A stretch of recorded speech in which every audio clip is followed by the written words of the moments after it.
Welcome to Accounting High.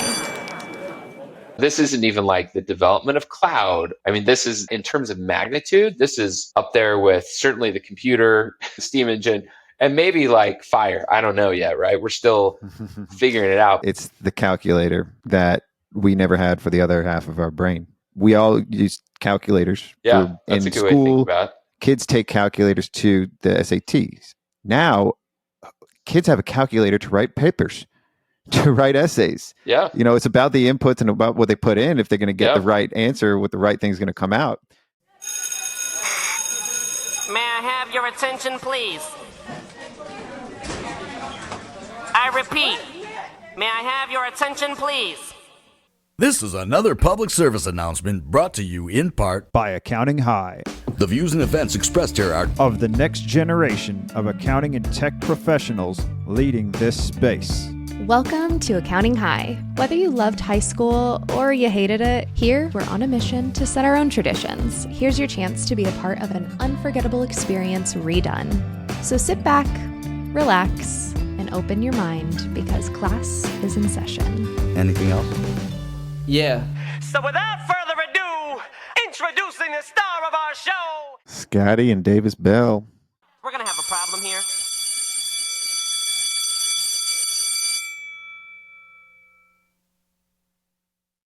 Class is in session. I have with me today the CEO of Canopy, Davis Bell. Davis, what I love about your profile on LinkedIn is your about is just one word. Builder Yeah. or building. Love that. That's, you know, I don't like reading these little intros and everything. And I was just kind of just Sure. talking to you before we recorded. And this, I said, like for our listeners, this is the first time I've had a guest on that I don't know beforehand. So this is going to be fun. This is going to be interesting. We'll see where Probably this goes. might be the most educational episode we put out. Yeah. So Or the worst. We'll see. yeah, one way or another. So Davis, tell me, how did you get into the accounting space? How did you end up at? I mean, I guess this is tech. Like you're not really in Sure. the accounting space, but Canopy is an Yeah. accounting platform. So Yeah, so I think it's a relatively simple story. I am a SaaS guy, so software as a service. This is now the fifth SaaS company I've been at, and I've sort of specialized in a specific kind of SaaS, which we call vertical SaaS, meaning there's SaaS that focuses on a broad set of industries. So if you think about Salesforce is a good example. Salesforce sells to tech companies and accounting firms and plumbing companies.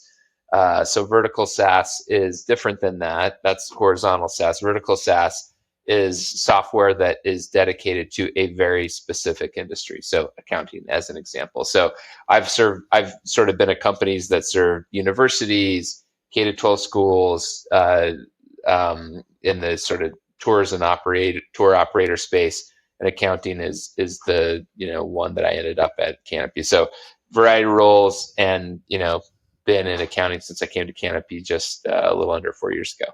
So as we say in accounting, we say niche a lot. And Yes. basically. And I use vertical more than I use niche because I like that. I kind of stole that from tech companies, Yeah. industry verticals, and having a vertical. So you focus on focused SaaS companies. Yes. Yeah. And I like that because, if you're Salesforce, right, as an example, who's maybe the most successful SaaS company of all time, it's challenging, right? Because what the person at the plumbing company needs is maybe a little different than what the person at the tech company needs, which is different than what the person at the accounting firm needs. Whereas for us, we can just go really deep and we can just focus, get to know the customer extremely well, figure out what they want, figure out what they need, and build it, right? And not have to worry about the plumbing company and the tech company. Just, laser focus, which I think is rewarding. Focus on your customers, focus on your core product. Those are the two things. And if you have a focused audience and a focused set of customers, you can really, focus on their needs. Exactly. And fill their needs. So this is going to bring us into today's conversation. So we're going to talk about artificial intelligence and advancing advisory. So with tech, it can make you a much better technician and practitioner. We all know that. We all know what tech can do for us. This isn't going to be an episode about Canopy or about Davis Bell per se. We're going to just talk about this buzzword of artificial intelligence. Yeah. This is something that we've all seen growing up in movies. Everybody's afraid of AI taking over. In any science fiction movie, you've got some version of AI in the future that is basically taking over the human form. Battlestar Galactica could be one, for example. In this case, now that we're seeing it, it's actually being practically used. ChatGPT is probably the one most widely used, known of.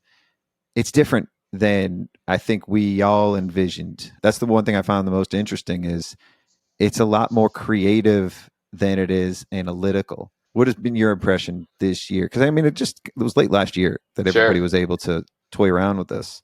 Yeah. Now that we're, 10, 12 months in, maybe a year in, what's been your impression? Yeah, I mean, it's fascinating, right? Like, number one, there's always the buzzword or the hot topic within technology, right? And so if we sort of just think back, however far we want to go back, but I would say prior to AI, there was a lot around blockchain and Web3 and crypto, right? And those are sort of related concepts to some extent.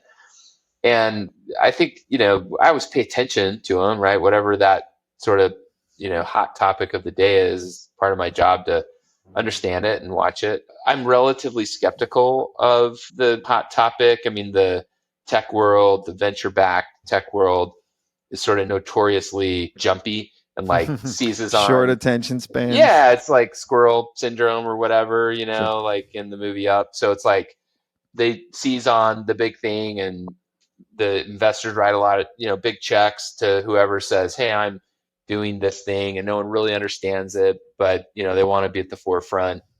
So money goes into it, people go into it, and then a lot of times it sort of fizzles out. And I think that there's still the believers in blockchain, Web3, crypto, but thus far, I mean, if we're just being objective about it, I don't know that we've seen sort of anything revolutionary come out of it, right? And so when you're actually running a company and you have finite resources and can only build, a certain amount of things into your software, you sort of have to get a little skeptical and you have to be like, look, okay, maybe, blockchain or Web3 or crypto or whatever is the future. And maybe at some point our customers will need us to sort of build that in. But thus far, not seeing that and not, feeling the need to repurpose resources away from just the software application that we're building and the traditional modules, right? What I would say about AI is it feels, in my opinion, is completely different than that, right? Like we've all read about AI and machine learning. It's been in sci-fi forever, and we've all seen Terminator and Her and lots of movies and TV shows and Battlestar Galactica. And everyone's been like, hey, maybe someday. And then ChatGPT, whenever that dropped, I feel like it was like Thanksgiving, maybe last year-ish, Q4. I remember the first time I used that, I was like, whoa. Mm-hmm. Like, this is not just a potential thing. This is not just a thing that could be interesting down the road. This is powerful and revolutionary, like right now, today, right? And I remember sort of like, my wife's like, why are you on your phone all Thanksgiving? And it was like, because I was like playing around with it and testing it, right? And like seeing what it could do. And I mean, almost immediately I was like slacking the team at Canopy and being like, this is real and we have to figure this out. And how does it impact us? And almost more importantly, how does it impact our customers, right? Because almost immediately there was then this narrative around, what kind of jobs is this going to replace, right? And who's going to be impacted? And then before long, you start seeing accountants at the, towards the top of that list, right? So, so we can get into the weeds on it, but I would just say I'm of the opinion that this is not like, this isn't even like the development of cloud. I mean, this is, in terms of magnitude, this is up there with certainly the computer, certainly the steam engine, and maybe like fire. I don't know yet, right? We're still figuring it out. But I like to say it's the calculator that we never had for the other half of our brain. We all used calculators for, in school, in everything. Kids take calculators to the SATs now, right? Like I'm I'm not sure how it was in the beginning when calculators came out, but just the fact that being able to compute the mathematical equations, that was something that we've always been able to do. Spreadsheet is like magic if you saw it for the first time. Totally. Now, kids have a calculator to write papers, to write essays. Yeah. It's about the inputs and about what they put in, if they're going to get the right answer, what the right thing's going to come out. But when you put something into your TI-85, you're going to get the right answer if you put if you compute right in there. So I think that's probably, to me, that was the best analogy, because now you can't live without the calculator. But people, I'm sure in the beginning was like, ooh, that's going to take our job. Again, I don't even know what year that was a thing, but computers, the cloud, just the internet itself, I think was one of those big drivers of everything new that's come out of it. And then this is that next thing. This is like going to be next to the internet, because it's an entirely different experience than Google. You think it was the adjective we use was Google something. Go look it up. You don't need to Google things anymore. No. I love that calculator for the other side of your brain. I think that's a really smart way to think about it. What's interesting though too is it's also dramatically enhanced the calculator that we've had for the other side, right? Which, like, it's doing quantitative things too around coding and programming. I believe, I'm like sort of candidly, like, I'm equal parts excited and scared about it. Even if we take off the table, like, let's take off the table, like, the Terminator kills humanity, we're all hiding in caves from like those robot dogs, that we see. Just the amount of like social, political, economic, philosophical disruption that I think it's going to cause is going to be kind of wild, honestly. So that's scary, because you just think, how humans have a hard time with change, and it, causes a lot of problems. But I think I'm also super excited about it, right? You can sort of live in a world not super far down the road where we've got drugs for stuff we don't have drugs for, and we eliminated a lot of the drudgery around with a lot of jobs and connected people and gotten them education. And so cool, scary, all the things. Yeah. I just realized that so many movies use robot dogs. That's probably going to be a thing. Yeah. I couldn't think of one specific example, because I'm thinking of a bunch of different cartoons and movies. They all have robot dogs in the future. Where's our robot dog? Well, have you seen like that Boston Dynamics company? You can see it on Twitter and stuff. And they build the robots, and I saw one of their robot dogs in person, and I had like a visceral. I was like, ooh, that's like a little scary and weird. I mean, it's super cool, but also like I was like, dang, like that thing's like a little uncanny. Freaked me out a little bit. Yeah, it makes me really think and go real deep on this stuff. Like, what's the future with AI? Like, is it going to be a scenario where we can't even tell the difference between a Cylon and a human? And is that going to be okay? Like, I don't know. I think in our lifetime, we're going to start to see how all this shapes the entire world. But for accountants specifically, I think the biggest fear for me is, for an accountant, and a bookkeeper and anybody that's in this profession, the way I've been able to describe our jobs is we account for what already happened. We're moving things around, and the most important part of our job that people are starting to realize when we talk about advisory, when we talk about client communication, relationships, the relationship that we have with the client comes before anything else. Any of what we account for on the back end, it's the way that we relay that to the customer and the way we interpret it. So we're the interpreters of all that information. I think we have based our profession up until fairly recently as selling the work that needs to be done. And the work is compliance, is taxes, is the bookkeeping. All of that stuff that we've been selling is going to be automated. I feel very strongly that not too far in the future, almost all of it's going to be automated. But what's going to be left is who's the liaison, who's still the person that's going to advise on it. So maybe the accountant does evolve, and we've all been seeing this. We've all been talking about it. Advisory, and everybody's afraid of advisory. Everybody's afraid. Not everybody, but a lot of accountants are just, I don't want to advise my clients. I'm just here to get the job done. What's your take on all of this? Like where we're going with advisory versus just accountants in general? Like how about these low end services that we do? Yeah. Yeah, I mean, so the way I think about it is if you think about sort of skill and seniority level at a typical firm, right now it's like if you ran your own firm and you hired your 14-year-old to just help you with stuff, right? I mean, clearly they're not an accountant, they're not an admin, they haven't been to college, they have no training. But you might have them like organizing files or responding to very basic emails, just very admin menial stuff. AI is good enough to replace them kind of nowish into the next year or whatever, right? Sure. So it's like your 14-year-old kid's internship is probably now gone, right?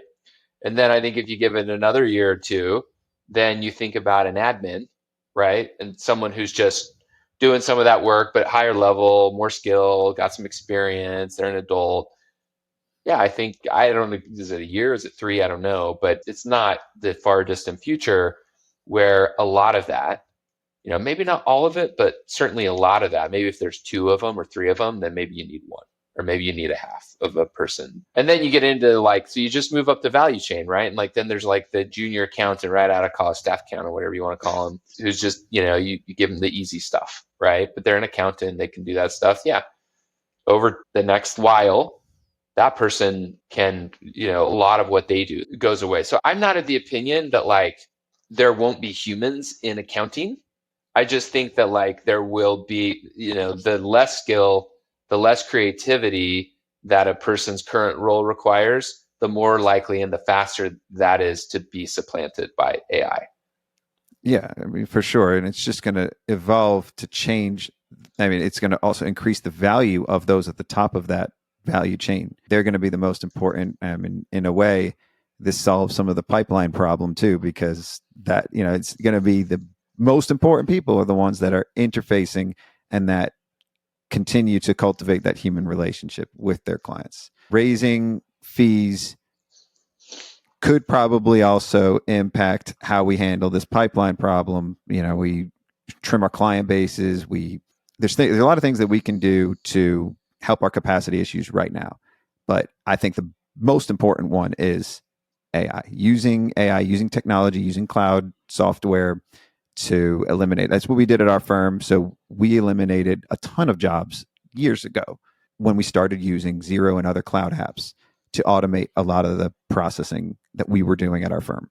We're seeing it naturally happen. We're seeing this chokehold in the pipeline of new CPAs. How is this AI going to help with those problems? What's your opinion on that? Well, I would make 2 points. The first, back to something you said. We sort of live, we're tech oriented. You're a tech oriented accountant. I'm a tech CEO. So I think we're prisoners of our own experience a little bit.